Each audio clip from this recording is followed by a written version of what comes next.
কৃষ্ণ। আজ আমি ভগবানের লীলা কথা আস্বাদন করাবো আপনাদের। আপনারা একটু শুনুন, ভালো লাগবে। আজকে আমি বলবো সৌনকাদি ঋষিগণের প্রশ্ন ও সুত মুনির ভাগবত কথা, ব্যাসদেবের জন্ম ও ব্যাসদেবের ভাগবত কথা, ভাগবত রচনা।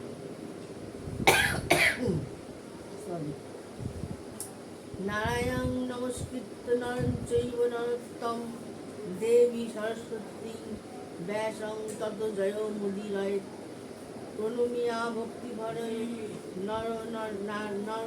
নর নারায়ণে নমিয়ামি নরোত্তম শ্রীকৃষ্ণ চরণে সর্বজনে বন্দি জয় করি উচ্চারণ নৈ ভৈমবতী সুতে বিঘ্ন বিনাশন সরস্বতী দেবী পায় জানাই প্রণতি নমিয়ামি কৃষ্ণ দ্বৈপায়ন বেদ ব্যাসপতি।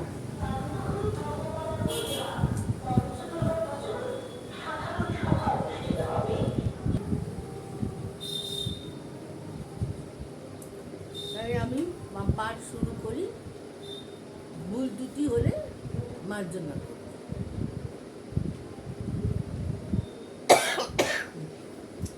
প্রয়াগে সরস্বতী নদীর তীরে সুত মহাশয় সুখদেবের মুখে কৃষ্ণ কথা শোনেন। সে সময় দিবারাত্রি থাকেন সুত হরি লীলা কীর্তনে। ভ্রমিতে ভ্রমিতে আসিলেন নৈমিষ কাননে। সৌনকাদি ঋষিগণ অতি আড়ম্বরে বিষ্ণুকে প্রাপ্তি হেতু মহাযজ্ঞ করে। সুতেরে হেরি আসে তা যত মুনিগণ আনন্দিত হয়ে তারে কহেন বচন। সুমঙ্গল যাহা মানব নিকটে সেই শস্ত্র সার সুত কহে কহ অকপটে। কীর্তন করহ ক্রমে ভাগবত সার যাহা হইতে হইবে এ ঘোর সংসার। মুক্ত এ ঘোর যাহাতে হইবে মুক্ত এ ঘোর সংসার। হরি লীলা হরি কথা কহ এইখানে আমরা শ্রবণ করি শ্রদ্ধাযুক্ত মনে। ভগবানের লীলা কথা করিতে শ্রবণ অভিলাষী হইয়াছি মোরা মুনিমগণ। বলরাম সহ নিজে হরি সনাতন অলৌকিক কার্য যত করিলা সাধন। সেই সব লীলা কথা অতি মধুময় শ্রবণ করিলে যায় সকল সংশয়। নমহর্ষ পুত্র উগ্র শ্রবা মুনি ঋষিদের মুখে এই অভিলাষ শুনি। প্রীতিভরে তাহাদের করিলা বন্দন ধীরে ধীরে আরম্ভিল হরিলীলা বর্ণন। মহাপুণ্যবান সেই ব্যাসের নন্দন তাহার চরণে আমি হইল শরণ। অতি মনোরম কথা হরি সংকীর্তন শুনিলে যাতনা যায় জুড়ায় জীবন। স্বার্থ শূন্য হরি ভক্তি শ্রেষ্ঠ সবাকার জীবের পরম ধর্ম সংসার মাঝার। ভজন পূজন আর হরি গুণগান মানব জীবনে হয় কর্তব্য প্রধান। হরিতে ভক্তি করিলে প্রচুর রজতম কাম চোর হয় সব দূর। ভগবান প্রতি ভক্তি হইলে উদয় সত্যগণে মন তার অলক্ষিত হয়। পরীক্ষিত নামে রাজা পাণ্ডু চূড়ামণি ঋষি সাপে আয়ুহীন হলেন যখনই। উপবাসে প্রাণত্যাগ করিবারে তরে গঙ্গার তীরেতে রাজা আশীবাস করে। 60,000 মুনীষী আসেন তখন সেই সময় ব্যাসনন্দন সুখদেব করেন আগমন। মুনি শ্রেষ্ঠ সুখদেব রাজা পরীক্ষিতে শ্রবণ করায় ভাগবত কথা সবিস্তরে।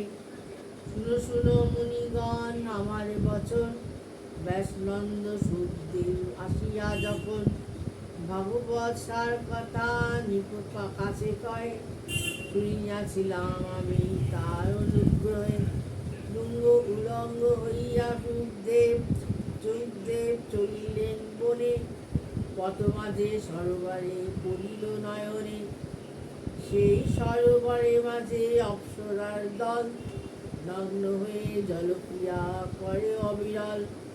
নগ্ন সুখদেব তাহা হেলিল যখন, কিছুমাত্র লজ্জাবোধ না করে তখন, পরে যাবে ব্যাসদেব পুত্রের কারণে, আসিলেন সেই স্থানে পুত্রে অন্বেষণে। সহসা ব্যাসেরে হেরি যতিক রমণী, লজ্জায় পড়িল বস্ত্র তখন সকলে তখনই। এহেন ঘটনা ঋষি দেখিয়া নয়নে, জিজ্ঞাসে মিষ্টভাষী সুরনারীগণে। নগ্ন সুখদেব যবে এই পথে যায়, দেখিয়া তাহারি লজ্জা নাহি হল তার। বিদ্ধ আমি দেহ মোর বসনাবৃত, আমারে দেখিয়া কেন হইলে লজ্জিত। শুনিয়া রমণী সবে ব্যাসের ভারতী, কহে হাসি মৃদুস্বরে শুনো মহামতি, আপনি আশ্রমী হন সুখ তাহা নহে, সে কারণে সুখ দেখি লজ্জা নাহি হয়। আশ্রমী নারী নরে আছে বেদ জ্ঞান, অনাশ্রমী লোক চক্ষে সকলই সমান। সুত কহে শুনো শুনো যত মুনিগণ, ওহে যত মুনিগণ, ব্যাসদেবের জন্ম কথা করো শ্রবণ। 2 যুগ গত হইলে তৃতীয় দাপরে, মহামুনি ব্যাসদেব জন্ম লাভ করে। উপরিচর বসুর নন্দিনী সত্যবতী নামে, মৎস্যগন্ধা বলি সবাই ডাকিত তাহারে। একদিন মৎস্যগন্ধা ক্রিয়া নৌকায় ছিলেন, দীর্ঘক্রমে পরাশর মুনি সেই নৌকায় উঠিলেন। কুমারী কালে সত্যবতী পরাশে উল্লাসে, নারায়ণ অবতার হবে জানিলেন দিব্য জ্ঞানে। যমুনা মধ্যবর্তী কুয়াশা আচ্ছন্ন এক দ্বীপে, ব্যাসদেব জন্ম লয় তার পুত্র রূপে। ভূমিষ্ঠ হইয়া ব্যাস চলে যান বনে, তপস্যালাইলে থাকেন বদ্রিকাশ্রমে। একদা প্রভাতকালে ব্যাস ভগবান, সরস্বতী নদী জলে সমাপিয়া স্নান।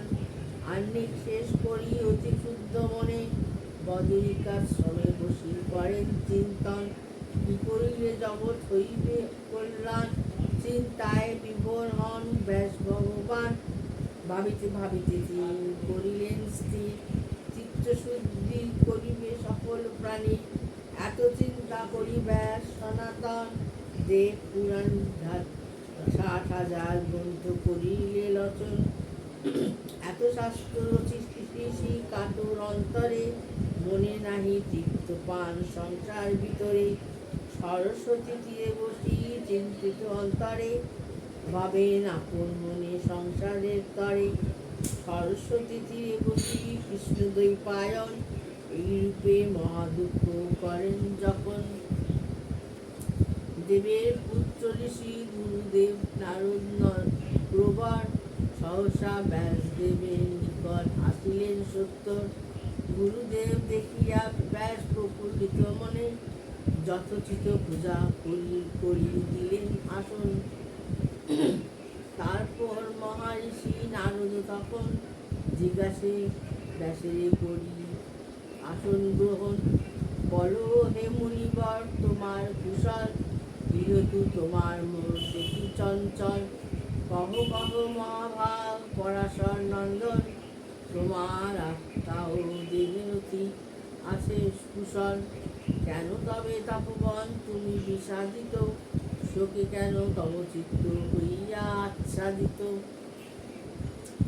শোকে কেন তব চিত্ত হইয়া আচ্ছাদিত। নারদের মুখে শুনিয়ে হেন বচন, মহামুনি ব্যাসদেব করেন তখন। যতক কহিলা ঋষি সত্য যে সকল, কোনো মতে মম প্রাণ হে নহে সুশীতল, জীবের কল্যাণ হেতু বহু গ্রন্থ রচি, কেন অসন্তুষ্ট মন কারণ না বুঝি, আমার নিকট প্রভু কহ দয়া করি, এরূপে এ ঘোর দুঃখ আমি পরিহরি। শুনিয়া ব্যাসের কথা নারদ সুজন, কহিলেন অতঃপর হইয়া হৃষ্টমন, রচিলে বিস্তর গ্রন্থ ভুবন মাঝারে, না লিখিলে হরি কথা তুমি সবিস্তরে, নির্মল হরি যশ করি কীর্তন, সেই হেতু বিচরিত এত তব মন। এ গ্রন্থে প্রতিপদে হরি কীর্তন, সেই গ্রন্থ পাঠে হয় পাপ নির্বাচন। সাধুজন সেই গ্রন্থ পঠন সময় সতত উচ্চারে হরি যাপন হৃদয়, সেই ঋতু ব্যাস শুনো আমার বচন, হরির চরণ এক মনে করো স্মরণ, ঘুচাতে নরের এই সংসার বন্ধন, বিরজ সুখে শুভ কথা করিয়া যতন, শুনো ব্যাস করো মন হরি মনে স্থির, হেরিবে তুমি অন্তর বাহির, হরি মহাশয় করো কীর্তন, ঘুচবে সংসার মায়া তুষ্ট হবে মন।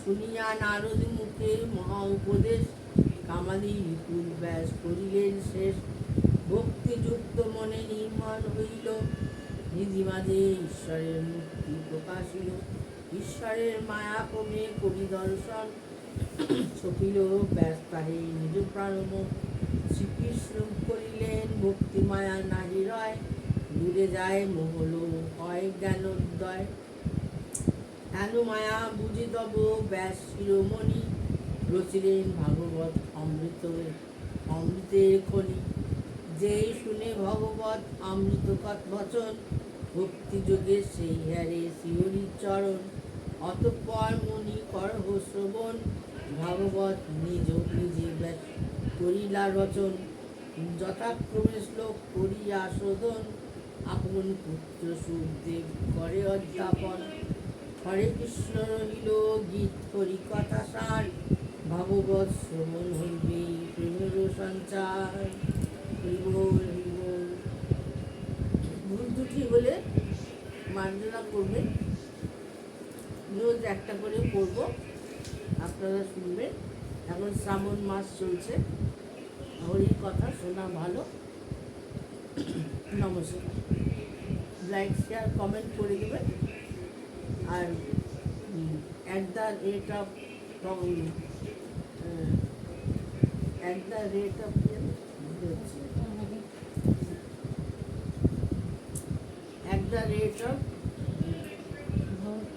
গল্পের বাঙালিতে একটু সাবস্ক্রাইব করে দেবেন, লাইক শেয়ার কমেন্ট করবেন কেমন লাগলো।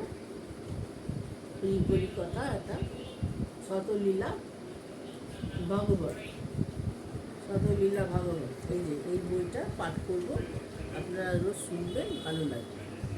নমস্কার।